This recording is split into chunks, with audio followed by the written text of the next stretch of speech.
Hey guys, it's Daniel, licensed therapist. Charlie Kirk, popular conservative political commentator, apparently hates self love. And that's pretty awkward because I am a huge proponent of loving yourself. Is he wrong? Am I wrong? Well, let's see what he says and let's find out. But first off, if you don't know Charlie, like I said, he's a conservative political personality who founded Turning Point USA. And interestingly, he didn't go to college, but he goes to college campuses to debate students all the time. And spoiler alert, he usually dunks on them. And if we were talking politics, he would dunk on me too, but we're not talking politics. We're talking psychology. So let's see if what he has to say is any good. But if you like this type of content, please consider liking and subscribing. Your guy would appreciate it. Let's get into the clip. Hi. So you mentioned earlier, I have kind of a maybe complicated question. I agree with some of the points you made, and I kind of disagree. You mentioned earlier something about like the love yourself movement is just really bad. And I would say I agree with like a lot of self-reflection and like gives so much anxiety and depression to our generation because it's all just like me Yes. all the time.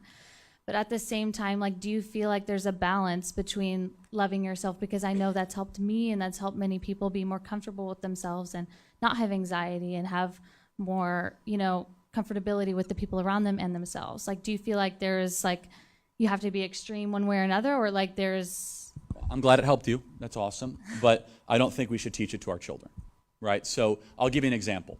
If a poster said something like, in a fourth grade classroom, "You're perfect the way you are." Do you think that's a good message? Like, what would your opinion? Just think I about it for a disagree second. with that, no. You disagree with it? Yes. Good. Yeah, you and me both, right? We agree. Because to tell a fourth grader you're perfect the way you are, why would they go to school, right? Like, why would they keep on Yeah, for sure. studying and why would they keep on improving? I would agree with Charlie here, and I feel like therapists would agree with him as well. First of all, nobody's perfect. It's just simply not true. Secondly, I feel like saying something like that to children could have some deleterious effects. I was reading about some newer research when it comes to children, and I saw one study that said, do not ever call your kids smart. And why is that? I feel like some people would say, hey, that's curious because that's a good thing to do. You want to tell your kids that smart. And it's also a very common thing to do. If they do something a little good, you say, hey, wow, you're so smart. But what ends up happening is when you tell your kid over and over that they're smart, then they incorporate that into their identity and they say, wow, I am smart. Therefore, if there's a situation that would compromise that part of their identity, then they would shy away from that situation. If they were to fail at something where they feel like they should have, then that would mean they're not smart and they are simply not strong enough to withstand something like that. So what happens? They just simply don't go for it. They develop a fear of failure and then they lack that grit that's necessary in order for people to succeed. So what would happen if you tell your kid that they were perfect? Well, I think the same thing would happen. And I think that's what Charlie's saying. It's not good for them. They will lack grit and they will lack resilience. So far, I agree with what Charlie is saying. Now, what you're getting at, though, is being gentle towards oneself and not being harsh on oneself. That's different than self-love, because I'm a big believer in self-respect. And that's completely different than self-love. I always want to make sure I have respect towards myself. Self-love is narcissism. Self-respect is I don't want to do a series of behaviors or choices where I might look at myself in the mirror and say, I'm not happy the way I acted. Does that make sense? Yeah. So self-love can get into hyper-Eastern infatuation with your own being and the energy within, which if it helps you, praise God. I know it's helped a lot of people, but I don't think we should teach our children that. I think it could do a lot more damage than good. Does that make sense? Yeah, for sure. Thank you. Thank you. God bless you. So Charlie here makes this distinction between self-respect and self-love, and he says that self-love is narcissism, and he says that self-respect is something that makes you make good choices, and I'm just not sure about that distinction. Let's talk about narcissism. One key trait of narcissism is constantly fishing for the admiration of others. So if you think of love as a commodity, if you loved yourself very well, you would have an abundance of that commodity and you would need to seek the validation of others. So someone who is narcissistic lacks that self-love, and therefore they have to get it, sometimes forcefully or sometimes in a manipulative way, from other people. And so the dichotomy of self-love and self-respect, for me, it doesn't hold water. And interestingly, the collection of behaviors that he's talking about, that he says is too much love of yourself, actually, in my eyes, is a lack of love for yourself. It's actually the opposite. It's someone who isn't self-actualized. So when someone is self-actualized, they actually love themselves very well and they don't need the validation of other people, and then they wouldn't be narcissistic. But maybe what he calls self-respect is self-actualization. So let's see if we can't get a little more clarification. The fascination with loving yourself is Gnostic narcissism. You should have respect for yourself, not love for yourself. You should have love for your God and love for your wife. So Charlie here makes this distinction between treating yourself differently than treating God and your wife and just all the important relationships in your life. And I have one question. Why? Why would you treat yourself differently like that? And what I think Charlie is saying is, if you loved yourself unconditionally, it would look like this.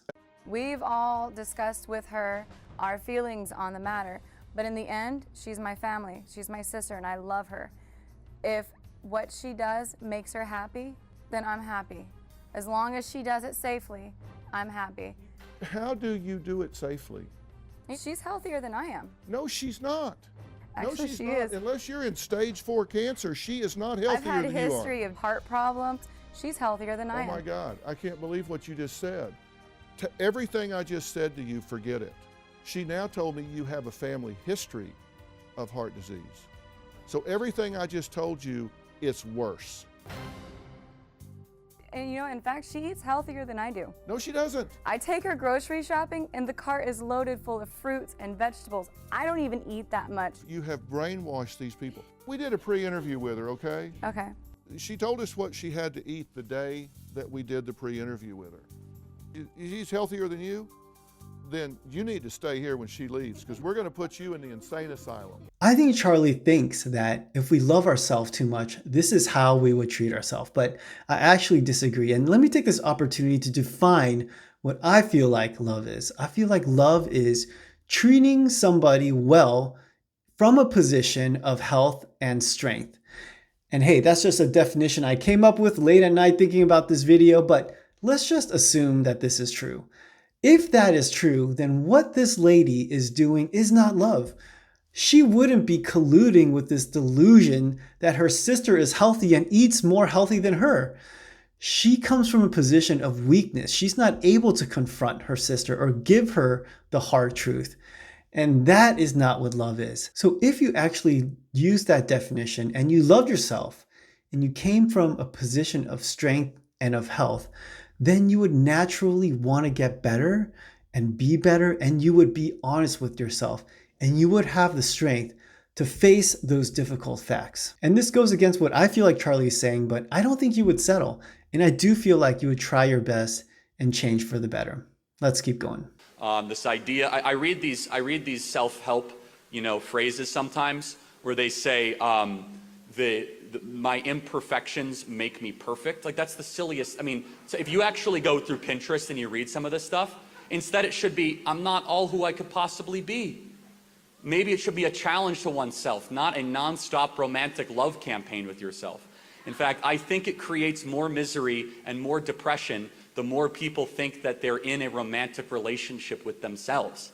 You should have respect for yourself, but you should have respect enough to say that I could be more than I am today, and I'm going to delay my own immediate gratification. And you should have love instead for the divine or for the creator, more specifically, in my view, the creator that took human form, Jesus Christ, that allows you to live forever. And I'm conflicted here because I agree with Charlie. I think we should be striving to be better, and that's a big part of therapy. It's changing for the better. But I do have to say that in my practice, I've come across a lot of people who don't like themselves. In fact, I've come across a lot of people that actually hate themselves. And those people, I would say, need to come to a level of acceptance, and they need to love themselves, because some people do hate themselves for something that they can't change. Take, for example, this guy. Excuse me. Hey, sorry to bother you. Are you in a rush? Not so much. Not so much. Do you have a couple of minutes for a little interview? All right. Maybe. Yeah. Okay.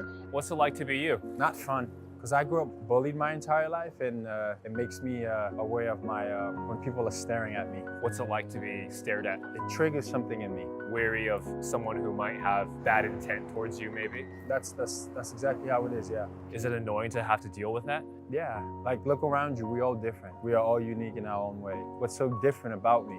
Are you happy No. because of this? Yes. How do you feel about that? It's annoying. For example, I have to go to therapy to feel like I belong. Do you feel like you belong now? Somewhat. Thank you for sharing. Yeah, no problem. Thank you. You're a very special person. Thank you. In my opinion, the best thing that this guy can do is accept himself and come from a position of strength and just own his body, own his skin. If he were a client of mine, we would have to work together to craft a narrative that would really fit him, but something that he can believe moving forward that would be positive. Maybe he can say that he's unique, or maybe he can say he's beautiful to himself, but we'd also need to come from a position of strength and acknowledge that not everyone is going to see that in him. But if he were to be able to do that, if he were to be able to come from a position of strength and accept himself, I would say that that would be the best. And it is, in a sense, he is perfect in his imperfection. And that's what Charlie is actually speaking against. I don't think that Charlie is saying that he shouldn't think that. But what I do feel like is important is we can't take these mantras and plaster them over humankind. Not everyone is the same. Things will apply to some people and not to others. So everyone is individual, and there's no such thing as one size fits all here. And so let me be clear, there's a lot of good people that are into the self-help, self-love thing. I hope it works for you. I have seen it do great damage to a lot of young people. I'm going to tell you why. When I was in 7th grade, I saw a sign that was posted all throughout our school, and it said, "You are perfect the way you are." And I asked my teacher, then I said, "Then why am I in school?" Why would you go to school if you were the perfect the way you are? Instead, it should be, "You have great potential."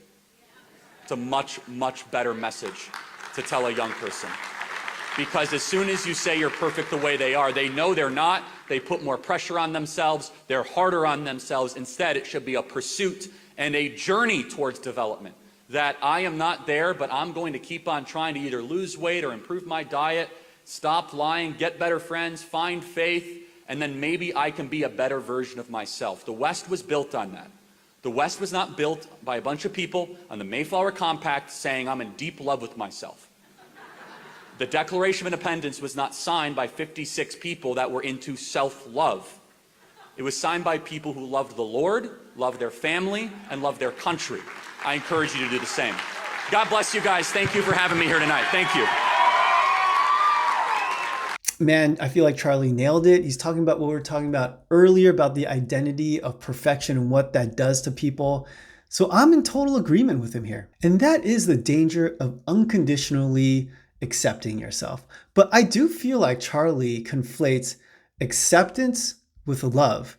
Like we talked about earlier with the sister of the obese woman, acceptance is not love. I do think that there is a degree of acceptance in love, but you don't unconditionally accept someone if you love them. In fact, quite the opposite. You want them to be better if they're hurting themselves, or if they're not reaching their full potential, or if you see something that they can improve in. So there are some things that I disagree with Charlie about, but I think generally I see where he's coming from, and I tend to agree. And I feel like if we sat down, we got our terms straight and hashed it out, we would actually agree more than we disagree. So I'm going to go ahead and say it. Love and respect yourself. Thanks for watching, guys. If there's anything you want me to react to, maybe it's a clip of something, or if it's a cool podcast, leave it in the comments down there. I'm always looking for stuff to react to. Thanks for watching, you guys. See you next time.